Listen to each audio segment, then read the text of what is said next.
think that when they give the Nespressos. Stop, Rhett Link. No way, you guys are in New York City? Devon, I know you, yeah, man. Oh, you know me? Yeah, we know you, dude. Oh my God, I was gonna tell you, I would love to draw your portrait, both of you, right now, if you have time. Yeah. Yeah, I mean, dude. what are you guys doing here? Oh my God. I'm trying to find the You guys perfect are so fountain pen. tall in person. So I can't believe you guys are here in New York City. How did you guys first meet? I can't believe we're doing this.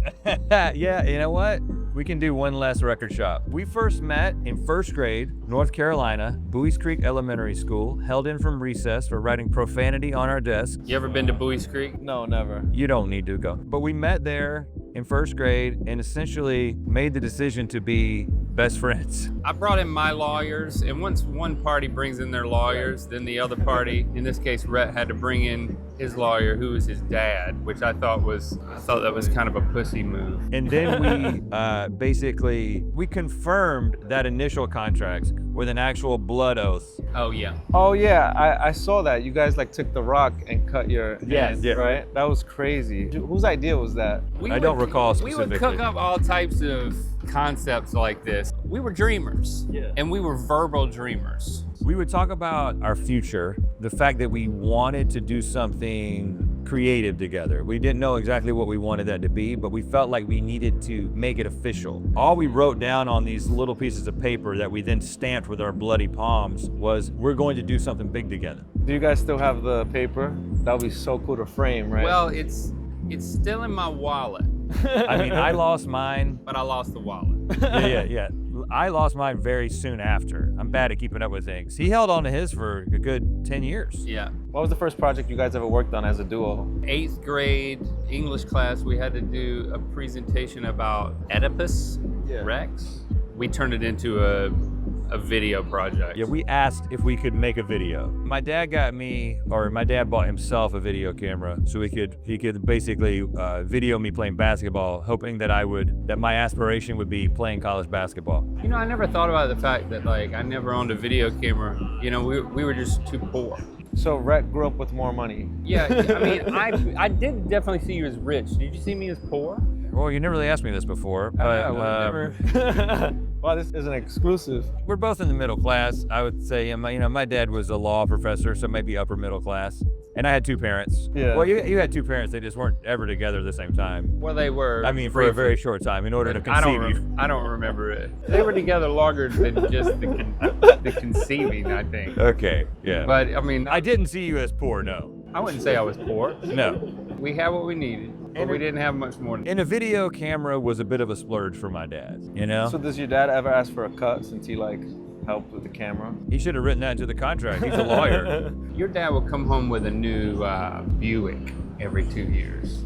Dodge. We were more of a used Honda Accord family. My dad has never bought a new car in his life. Okay, all right. Because the biggest drop in value of a car is the day it drives off the lot. I feel like you guys are like the best friends I've ever seen. What's the secret to friendship? We are the best friends I've you've ever seen in my whole life, yeah. Like I've never witnessed something like this. You guys are like soulmates. That could be a fair description.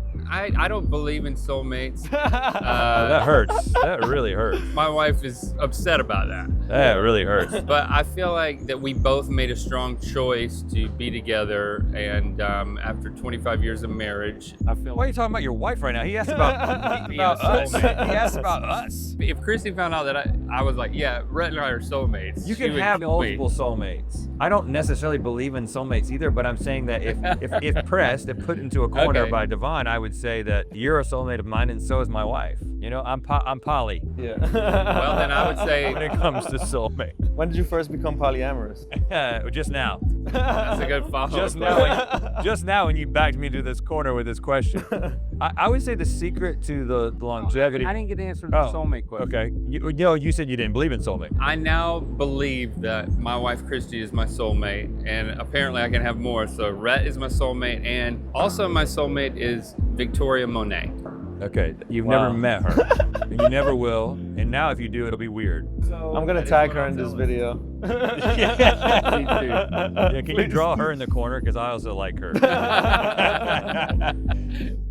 Key to our friendship at this point is every couple of years, one of us writes a really long email to the other about our relationship, and then we have a long talk. That's happened a couple of times in the last couple of years. However you communicate. But preferably email. But it should usually start with an email if you're business partners. And how do you guys maintain such great hair? Like I'm drawing it right now and it's such a challenge, but it's so beautiful. And I also I know you guys have like a product, right? Like the pomade. I was wondering if I could use it on mine. You keep it simple though. Yeah, That's the beauty of what you got going on. Envious of your style. We both had that haircut for a long time. Really? We used to cut each other's hair. No way. And that was our cut. That's why it looked like that. Wow. Yeah, I've been getting this haircut since I was like 3 years old in the South Bronx. Yeah. And it just stuck with me. Oh, do you pay for it? Yeah. Oh. Yeah.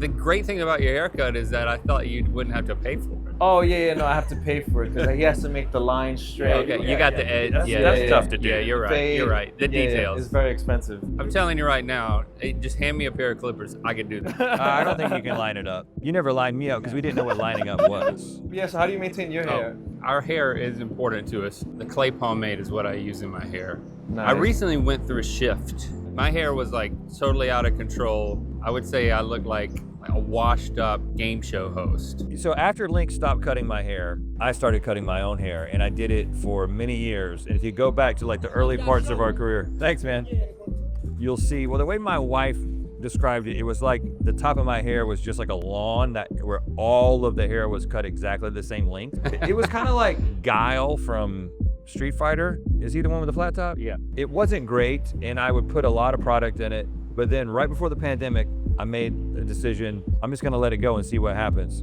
having never grown it longer than this. And now I have to get a professional to care for it. Wasn't that guy so New York, by the way? She just love your show. That's it. I love it here, man. Right? New I York love is it. the best place ever, right? Where do you guys find the inspiration for your content? I know you guys put out so much, and I'm like, how do they do this every day? Early next year, maybe by March, we will celebrate our 3,000th episode. That's true. Wow. You know, we built a team that makes the show. We just trust them to make the show, and we show up and just do our part. We just try to get involved in big picture things to keep the direction of the show engaging and evolving. We try to create time in our schedule so that we can start working on other passion projects too, to put more things out into the world. Like we have a series called Wonderhole, which is on our OG channel, the Rhett Link channel.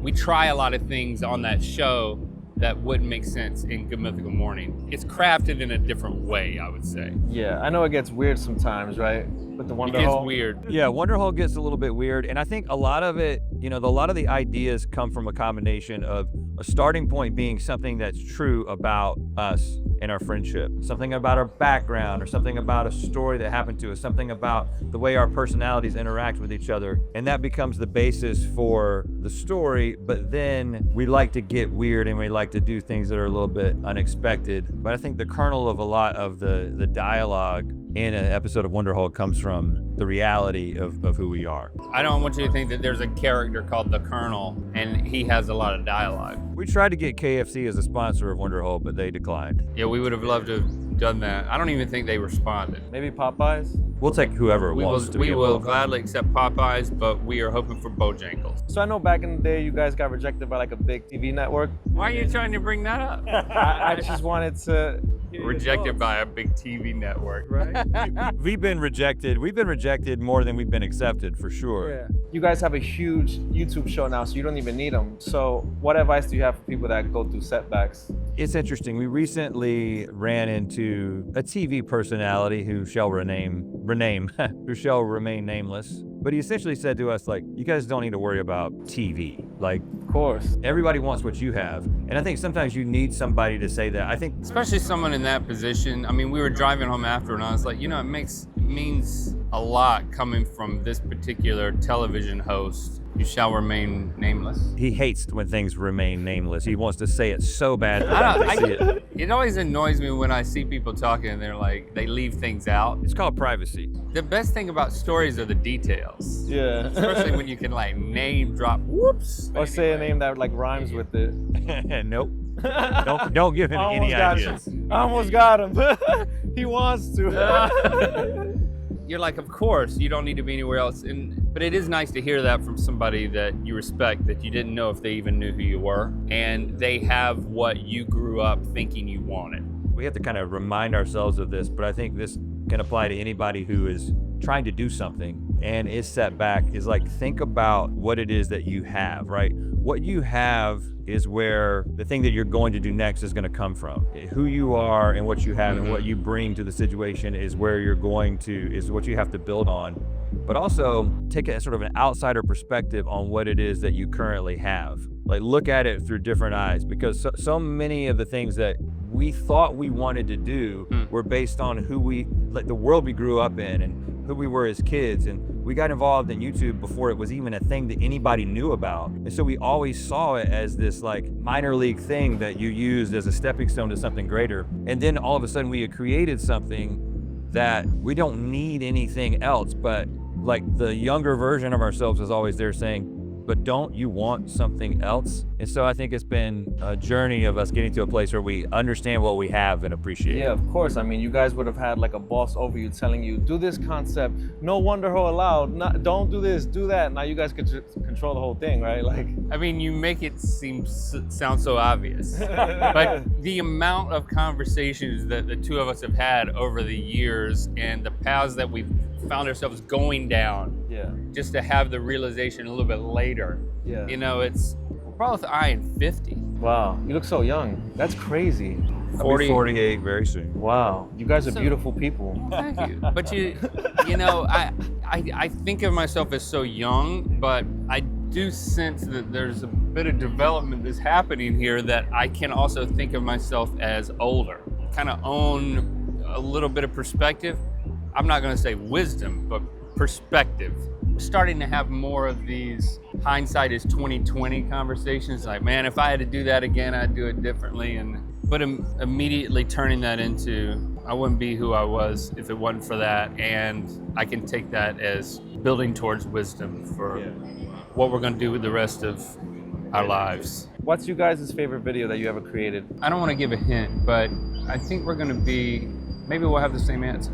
Okay. Is your chest itching? Yeah. When you start talking about synchronization, I get a little bit itchy. Wait, do you guys have telepathy? Yeah. We've experimented with it, and I don't think we have it. If I have to, as honestly as possible, answer what is my favorite video, and we'll get a 3, 2, 1. Once you have your answer, we'll see if we give the same answer. Okay. He's trying to figure out what my answer is. No, I'm trying to figure out how I will say it. I got it. You're trying to figure out how you're going to say it? Yeah, what I'm going to call it, which may be a hint. Well, then that's a hint, because I'm going to tell you right now, choose something else. I changed it. Okay, you changed it, and now it's easier just to say?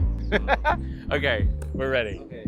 3, 2, 1. The Red House Furniture. Yeah. Yes. Wow. I was going to say Coleman Liquidation. Oh, really? Yeah, and I couldn't think of how I was going to say it. So we made a series of local commercials that were all based in North Carolina. And they were local commercials that featured real business owners, but they kind of leaned into these local commercial tropes.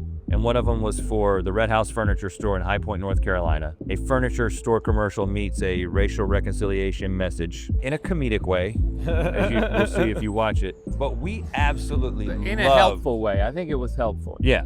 We loved that commercial and those commercials from that era for a number of reasons. It's because we're barely in them. We like to craft things that aren't just about us. I think that's one of the things. We don't like making everything about us. Everybody wants us to make everything about us, but we want to make things not about us. Yeah, people want us to be in everything, and like sometimes we just want to make something, and people are like, no, we're here for your friendship and all this stuff, and it's like we're having to come to grips with that. But that was a time in which we were making these things that played directly into our sense of humor, the stuff that we find very funny, and it also was instrumental in us getting to where we're at right now, because we ended up having a television show based on us making those commercials. That was the reason we moved to LA and started making Good Mythical Morning and everything that's happened since then. So it's really kind of a pivotal point in our career. What message do you think the world needs to hear right now? I kind of feel the weight of this question, because there's so many things that we could say. Well, I've got something while you're thinking. I think that what you're going to say is going to be better than what I'm going to say. Okay. I would like for you to go second. Why don't you just add to it?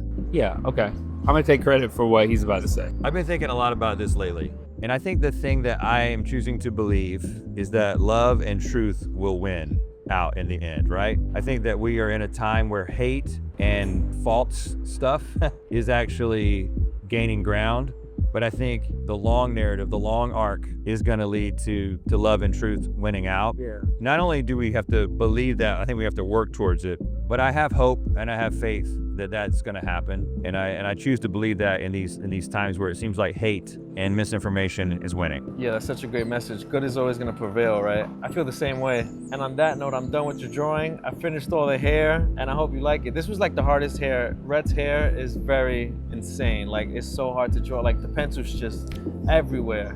All right, Rhett and Link, thank you for sharing your lives with me. This is my interpretation of your lives. Oh my God.